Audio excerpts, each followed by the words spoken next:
Oi, gente, tudo bem com vocês? No Nepcast de hoje vamos falar sobre saúde mental dos trabalhadores. Esse podcast é uma iniciativa do Núcleo de Educação Permanente da Secretaria de Saúde do município de Caruaru.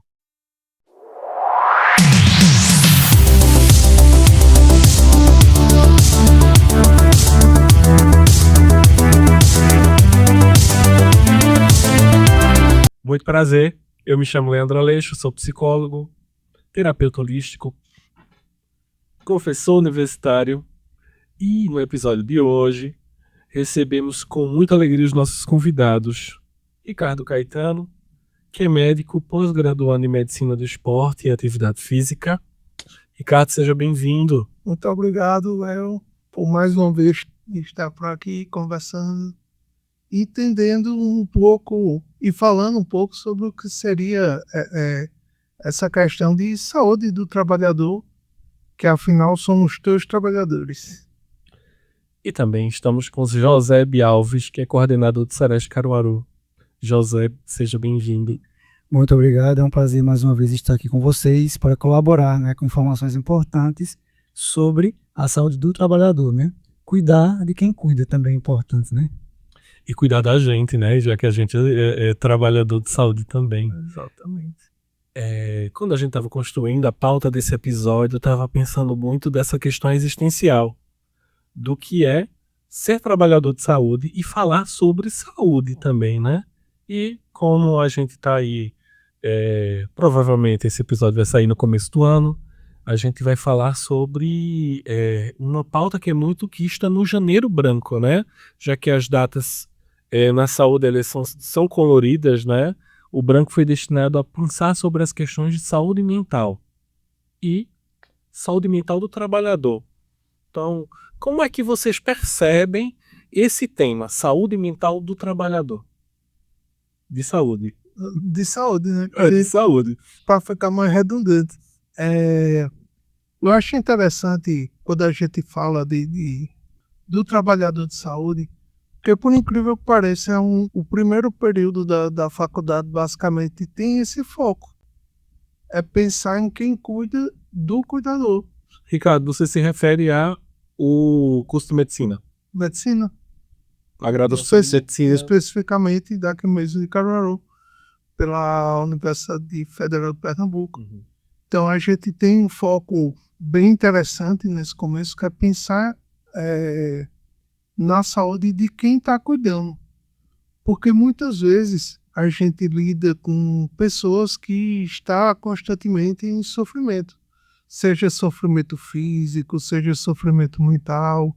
E muitas vezes, se a gente não estiver bem da nossa saúde mental, a gente acaba tendo aquele comportamento típico de ser um profissional irritadiço, ignorante, sem paciência de escutar as pessoas, sem paciência de tentar entender a pessoa. Em contrapartida, o profissional da saúde, ele lida com o peso de muitas histórias. Então a gente escuta muita coisa de muita gente. Então a gente absorve essas histórias, a gente sofre junto do paciente. Isso faz com que a gente sofra por tabela. E muitas vezes é coisa que a gente não consegue lidar ou não consegue resolver aquela situação do paciente. E como não é um paciente, são centenas, durante os meses, milhares de pacientes, acaba que é difícil a gente lidar com essa questão de saúde mental. Mas tem que tomar cuidado. Eu penso muito, eu lembro, aliás, que na formação do psicólogo somos orientados a dois mecanismos muito importantes, que é do uso do psicólogo, e da psicóloga, que é justamente o trabalho pessoal. Gente, além de fazer o atendimento individual, a gente precisa ter o nosso trabalho individual bem construído, bem organizado, e a gente tem um momento da supervisão, em que a gente entra em contato com um profissional que tem mais experiência para partilhar esse processo de cuidado que está sendo construído, Então, é um momento em que a gente organiza nossa cabeça, organiza os nossos pensamentos em de que forma eu vou cuidar desse outro. Quando a gente está em formação, esses papéis ainda existem, né? Pelo menos o de supervisão, de ter um profissional com mais experiência para poder compartilhar, inclusive, esses anseios. Mas acho que na vida profissional da gente, como trabalhador de saúde, a gente perde muito esse espaço. Mas eu queria ouvir o José sobre essa percepção do tema que a gente está trabalhando hoje, né? Bom, é um tema muito importante, porque nós que acompanhamos na área da saúde percebemos o adoecimento de muitos colegas nossos. E isso é o que mais nos choca. Quando a gente é da saúde, cuida de pessoas, e de repente ao nosso lado adoece.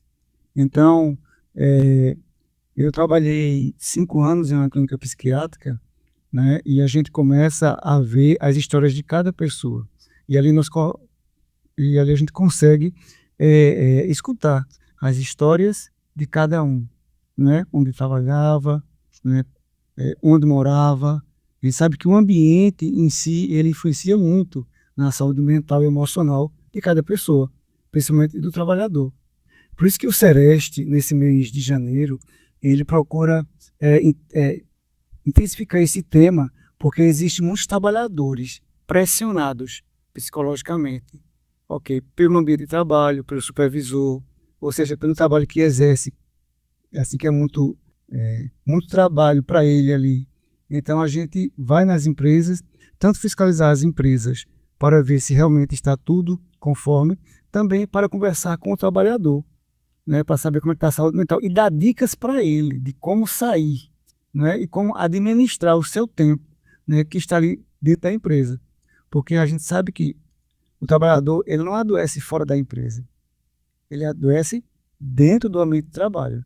Então, nós desenvolvemos esse mês de janeiro agora, esse cartaz aqui, eu até passo para vocês, né? E nós passamos nas empresas e nós demos para aqui, janeiro branco, né? Quem cuida da mente, cuida também da vida, né? E atrás, aqui tem algumas dicas bem legais, o que é janeiro branco, né? Por que falar de saúde mental? Porque muitos acham que isso aqui é coisa de doido, e para psicólogo, psiquiatra, né? É coisa de doido. Então a gente quebra esse tabu nas empresas, né, para que eles vejam que isso aí deve ser um cuidado pessoal logo que aparecer os primeiros sintomas. Porque depois que evolui, né, para retornar fica mais difícil. Então o nosso pontapé inicial do Sereste, né, que é só o trabalhador nesse mês de janeiro, é a gente mostrar para eles, olha, teve algum sinal, procura logo um profissional de saúde, um psicólogo, né, que ele vai lhe orientar direitinho como você administrar o seu tempo.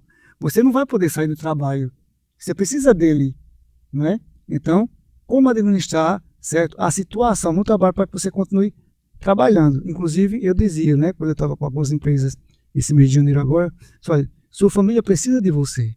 Você precisa do recurso para sobreviver. Então, você vai sair para trabalhar da sua saúde mental? Não. Saiba como administrar. Então, nesse papelzinho aqui, a gente deu algumas dicas para eles, né, sobre a questão do estresse, sobre desabafar com alguém, com um amigo, né, se não conseguir com um amigo, com um supervisor, ou se tiver uma situação mais difícil, procure um profissional, que é o psicólogo, né, que ele poderá lhe atender e lhe ajudar. José, você trouxe um ponto muito importante e que eu comungo muito sobre isso quando eu penso sobre saúde do trabalhador, que é justamente a ideia da necessidade, né? A gente trabalha porque a gente precisa trabalhar. E eu penso muito sobre quando a gente se apresenta para alguém e quando a gente se apresentou aqui nesse episódio, a gente diz quem a gente é, né? Quem somos nós, nosso nome, e a gente diz que a gente faz, né? Com a nossa atuação profissional. Então, na nossa cultura, a gente atrela muito quem a gente é, Isso. com o que a gente faz. Então, o trabalho, pra gente, na nossa cultura, é um elemento de muita preciosidade, né, sobre a nossa identidade de quem a gente é. E achei muito massa que vocês trouxeram nesse material, que um dos primeiros pontos que vocês falam é sobre o burnout. Exatamente. Gente, burnout é quando pega, quebra na emenda. Assim, eu já atendi demandas relacionadas ao burnout e é uma demanda de muita densidade para o trabalhador. porque pega justamente no que ele precisa, né? No que ele faz, na atuação dele, na identidade dele. E uma coisa complicada é quando você está nesse processo de adoecimento, é porque esse processo ele tem a ver com a pessoa em si. Então, o grau de cobrança daquela pessoa com ela mesma, o grau de cobrança que o próprio trabalho traz para ele mesmo, e ele precisa continuar no emprego dele, ele precisa continuar naquele ambiente. E aí é bem complicado a gente tirar esse fator de adoecimento enquanto ele está lidando com o que o adoeceu, no caso. Quando uma pessoa tem uma rede bem organizada, massa. Dá pra dar conta do rojão, né? Tem outras fontes de renda, talvez até consiga se organizar. Mas às vezes é a única fonte de renda daquela família, é aquele trabalho que está sendo adoecedor. Uma coisa interessante que o Sr. José trouxe ainda agora é em questão de, que até foi o foco de vocês, o que fazer para isso não se instalar. Porque depois de instalado, realmente é complicado. E hoje em dia a gente vê uma vida muito corrida. A gente tem no mínimo aí 8 horas de trabalho, da qual dentro dessas 8 horas ainda tem mais 1 hora, que seria do seu almoço, 1 hora em alguns lugares, 2 horas em alguns outros, que te tira do meio familiar, que te tira do teu momento de hobby, do que tu gosta de fazer. É um terço do nosso dia, né? É um terço do nosso dia. O problema é que a gente tem mais 1/3 dormindo, né? Então, 2/3 da nossa vida é dormir e trabalhar. E aí sobra 1/3 para a gente comer, para a gente fazer uma atividade física, para a gente cuidar de nossos familiares, de ser cuidado também por nossos familiares, porque muitas vezes a gente só precisava daquele eu estou aqui, do seu companheiro, da sua companheira, do seu filho, mas você está tão engolido pelo aquele processo que você não tem nem tempo ou nem disposição, que às vezes dentro dessas 8 horas que falta, muitas vezes você chega cansado, vai dormir, vai descansar, vai assistir alguma coisa, vai perder o tempo nas redes sociais. Isso é uma dosezinha de dopamina. Uma dosezinha de dopamina ali para se iludir, mas falta. Então, o que é interessante a gente tirar o paciente do momento que ele está em sofrimento, mas também é interessante do que a gente pode fazer para aquele paciente ficar, diminuir os fatores de risco daquele paciente para não entrar em adoecimento.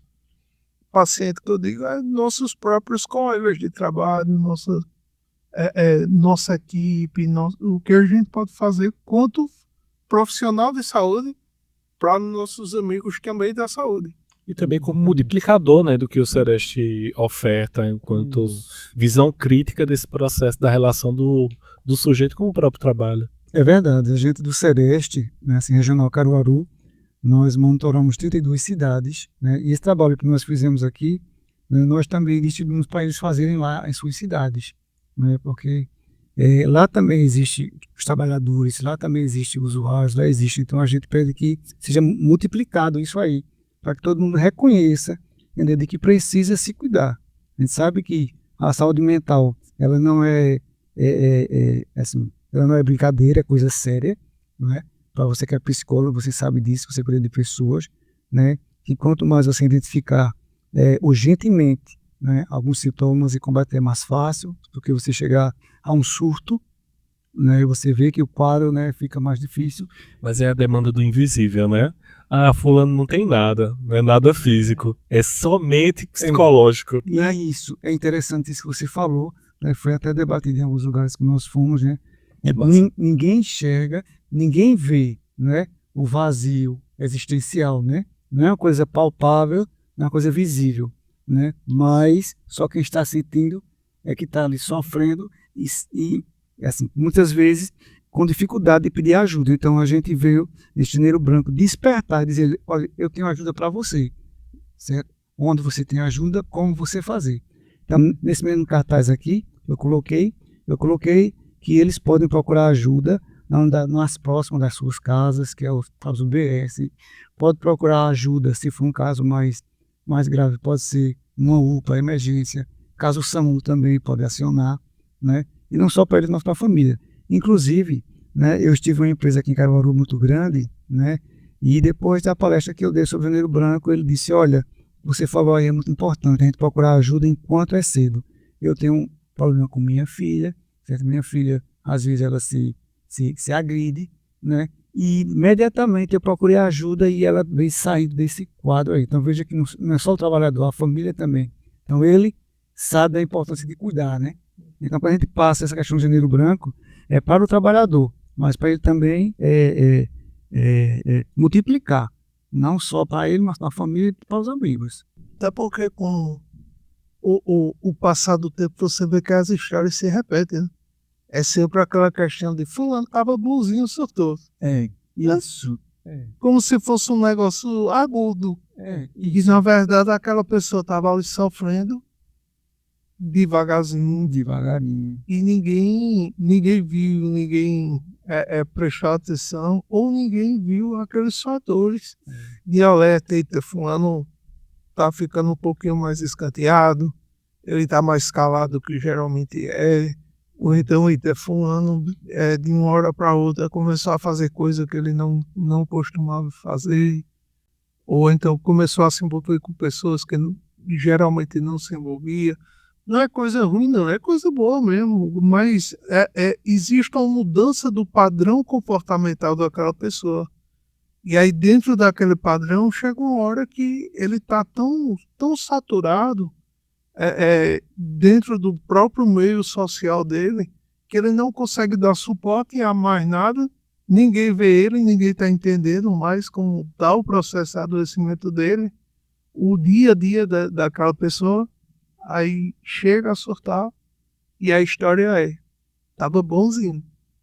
E surtou. E uma das falas nossas quando a gente vai para alguma empresa, que a maioria é homens, a gente fala muito do machismo, né? Minha gente, nós somos homens e achamos que não precisamos de nos cuidar. Pelo contrário, nós precisamos sim. Então vamos quebrar esse tabu, né? De que só as mulheres vão para o médico, a gente também precisa.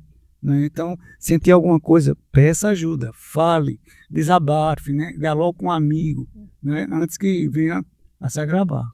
Isso é uma coisa interessante e eu acho que isso vai se repetir em todo momento que a gente falar em processo de cuidado, que é essa questão do machismo. Mas assim, o problema é que o homem geralmente ele tem meios piores, assim. Então ele deixa ficar muito ruim para procurar ajuda. A mulher vem ruim, o homem vem muito ruim. Talvez pela facilidade da mulher em uma amiga ter aquele contato, ter aquela fala. O mundo hoje muito preconceituoso. Você se abrir para um amigo é complicado, porque você acha que o que é que meu amigo vai achar de mim? E, na verdade, se são amigos, ele vai te ajudar, ele vai te apoiar, vai colocar a mão no teu ombro e vai dizer, vamos junto. Então, assim, atividades preventivas, elas são mais fáceis de fazer com mulheres do que com homens. Compreendendo que o homem vai ter esse reconhecimento mais... Em quase da saúde.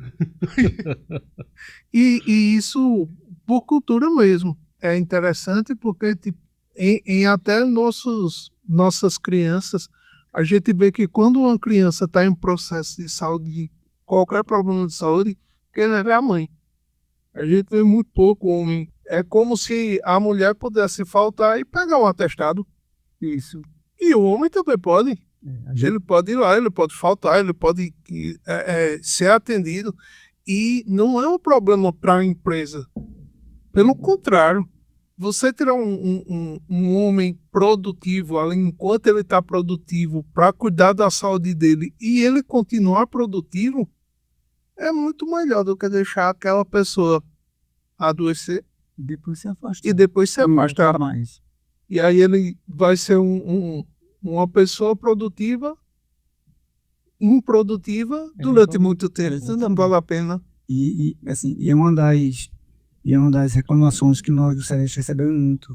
Porque nós também temos um método de trabalho e nós atendemos trabalhadores afastados, né? Seja por acidente, assim, burnout, né? E outras coisas mais, né? E em alguns casos, as empresas, quando a médica atende eles e dá o afastamento e vê o laudo ali, algumas empresas entram em contato com a gente para saber se realmente, né? O laudo é verdadeiro. Exatamente, né? Assim, porque saber, né? Então, assim, a gente assim, enfrenta muito isso aí.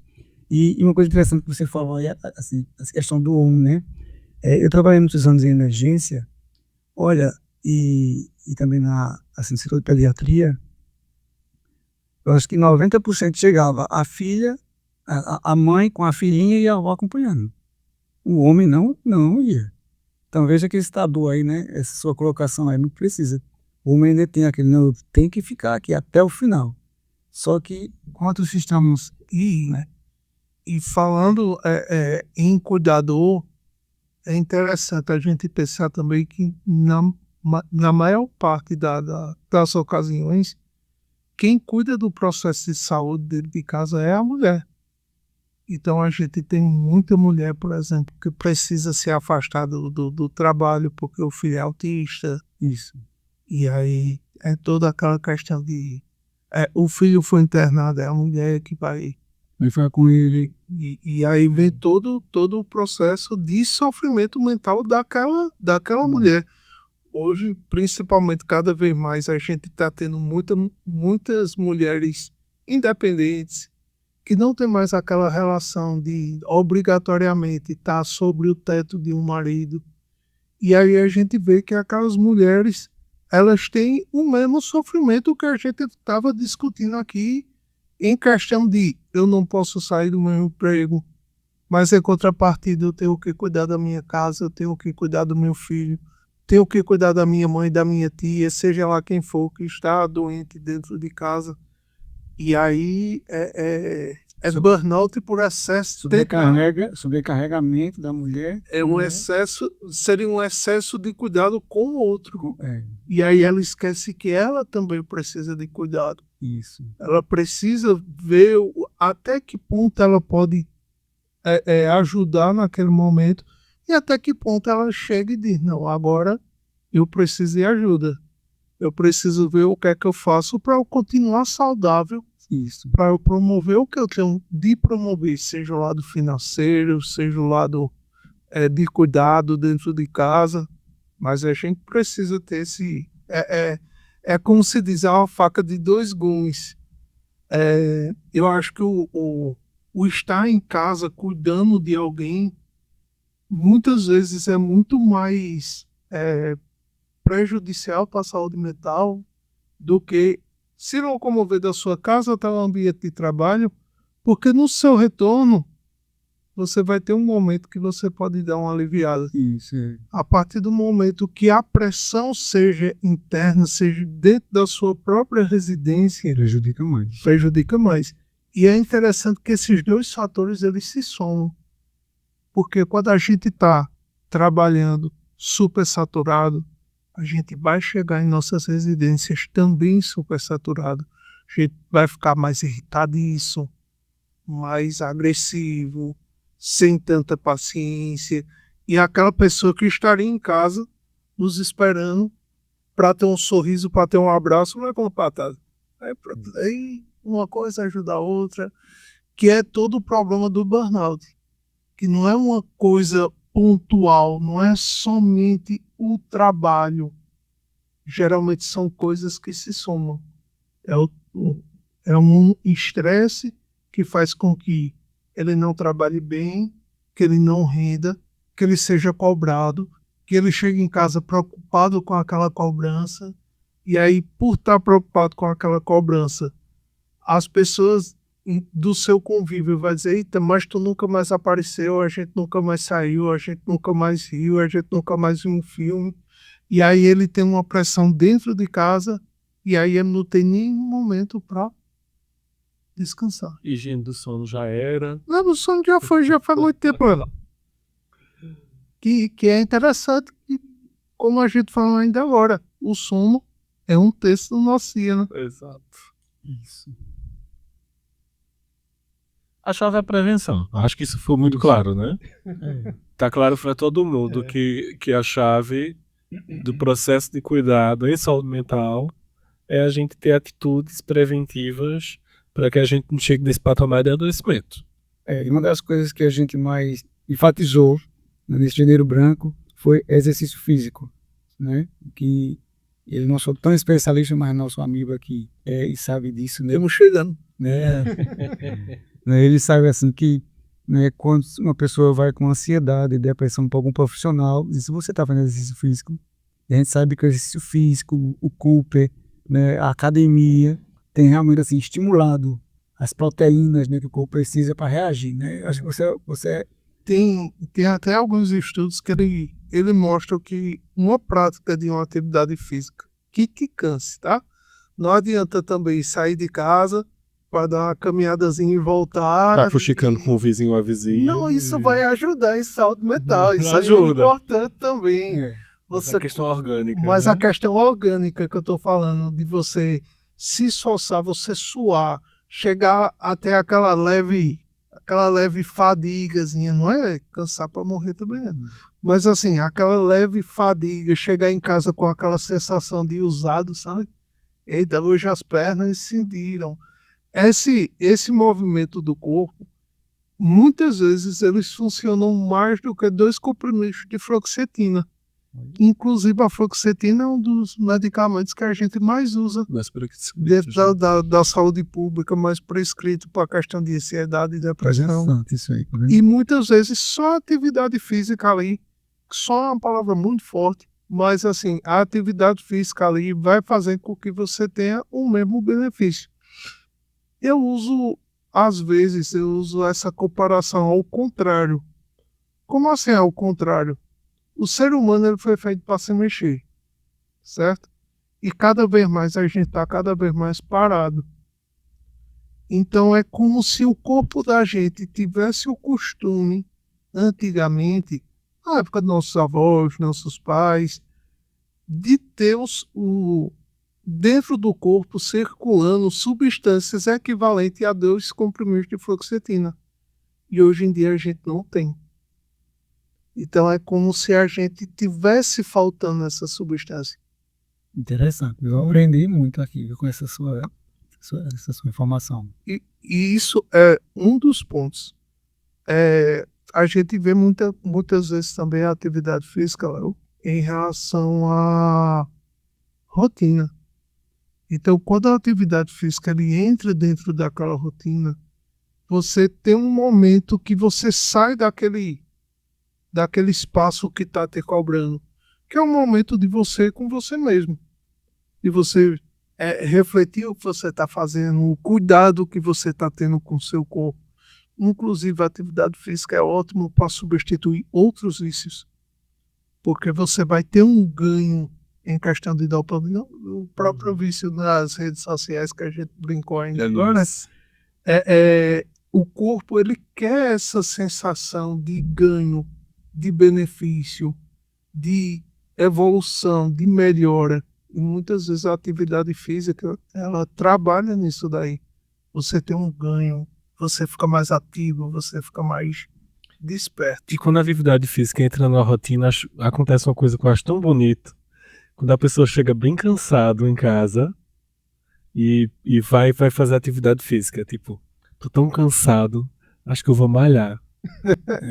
Acontece. Eu acho esse E a questão patamar do tempo. é o ideal, né? Assim, de perceber na atividade física não um esforço, mas uma válvula de escape Sim, para relaxar. para relaxar.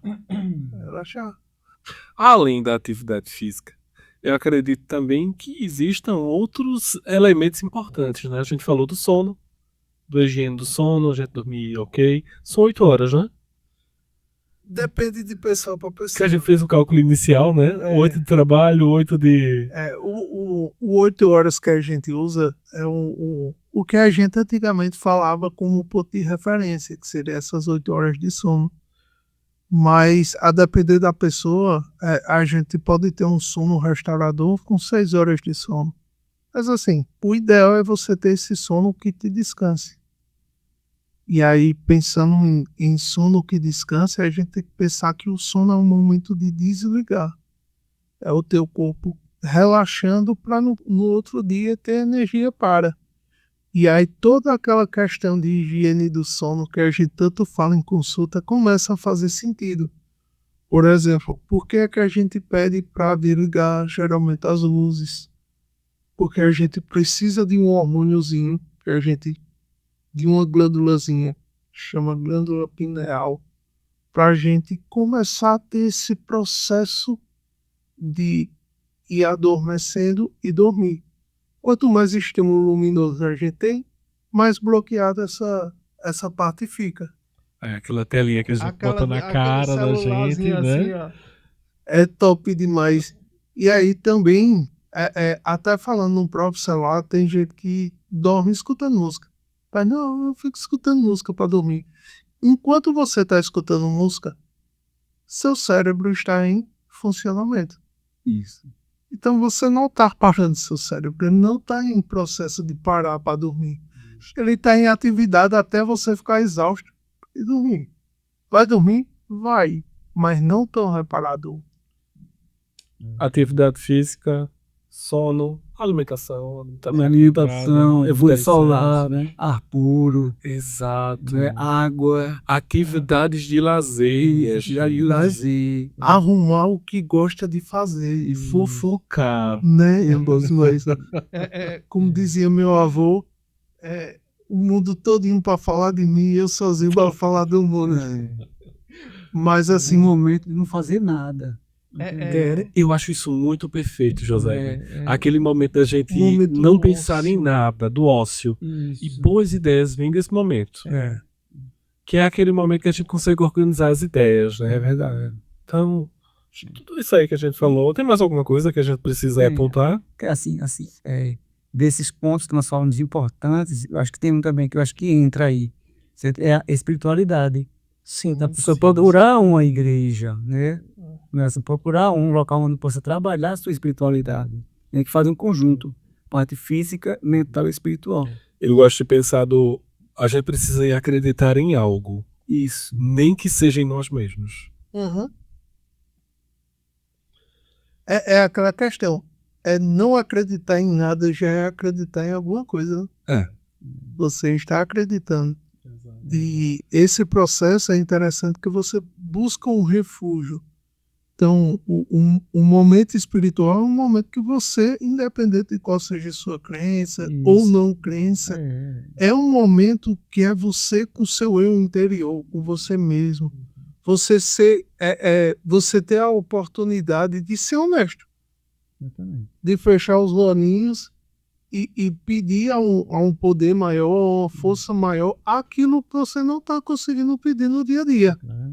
Então, muitas vezes eu só queria dormir, fechar os olhinhos e invocar aquele que você vê como seu referencial e dizer: hoje eu quero dormir bem. E você não tem uma outra oportunidade durante o seu dia para isso. Para ser sincero, para poder chegar e dizer mesmo: sofrer e preciso me fortalecer. Trago uma notícia ruim, porque a gente precisa encerrar o episódio de hoje. E vamos, né? Já falei que nas próximas temporadas tem que ser no mínimo umas 2 horas aí. É verdade. Faz um episódio com várias partes para a gente poder prosear bem muito. O cara faz uma de 3 horas, aí cada dia posta meia hora. Pitaquinho, né? Boa ideia. Olha aí, ó. Ó, sem sombra de dúvidas, foi um tema muito pertinente, muito importante para o cotidiano do trabalhador, para o cotidiano do trabalhador de saúde. E queria agradecer a vocês por aceitarem esse convite, esse chamamento. E queria facultar a palavra para vocês para agradecer, para deixar um último recado nesse episódio. José? Bom, mais uma vez eu estou assim, muito agradecido a vocês pelo convite, porque quando a gente vem para cá a gente colabora, né, com a saúde em si, não só dos trabalhadores, mas todos quantos veem, né, esse trabalho, que na verdade esse é o objetivo, né, é disseminar para todos. né, e que cuidem bem da sua saúde mental, procure ajuda enquanto há tempo, para que não venha, né, chegar num processo bem evolutivo e não tenha mais retorno, né? Então, fica aqui assim, meu incentivo ao trabalhador e à trabalhadora, né, que no seu ambiente de trabalho procure meios para cuidar da sua saúde, porque é dali que você tem seus recursos. Então, saiba como lidar com as situações, mas procure um profissional de saúde que ele vai lhe ajudar a administrar o seu tempo e a sua vida. Essa é a mensagem do Sereste Regional Caruaru. Estamos à disposição para qualquer dúvida que tiver, certo? E futuros convites estaremos à disposição. Foi um prazer muito grande estar aqui com vocês. Maravilha, muito obrigado. Ricardo?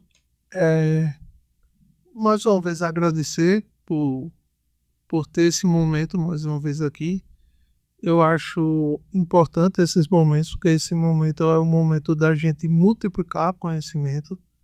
Então, parece meio clichê, né? Mas indique para aquele seu amigo que você sabe que precisa dessas palavras, compartilhe. Deixa um curtir lá, também é importante. Beba água. Beba água. Mas assim, se todos esses pontos eu vejo que minha situação não é uma situação tão simples. Eu já estou precisando de cuidado, já estou precisando, já não consigo mais ter esses momentos de prevenção. Procura o postinho. Estaremos lá para ajudar, procura o Sereste, para a gente conseguir cuidar. Os antigos diziam que só não tem jeito para a morte, né? Então, enquanto a vida é esperança, então vamos cuidar para que esse processo não fique pior, tá? Então, qualquer coisa, procure a gente do postinho. Lembrando que o cuidado é um status de potência na nossa vida. A gente precisa sempre potencializar esse aspecto importante em nós. Então, nunca deixamos de nos observar nesse processo. Prestar atenção em si é prestar atenção no processo de cuidado, é trazer potência de vida para a gente. E finalizando o nosso Nepcast de hoje com mais um tema importante, que hoje foi sobre saúde mental dos trabalhadores de saúde. Agradecemos aos nossos convidados e a você que continua nos acompanhando nas redes sociais, @prefcaruaru e @nepcaruaru. Até a próxima!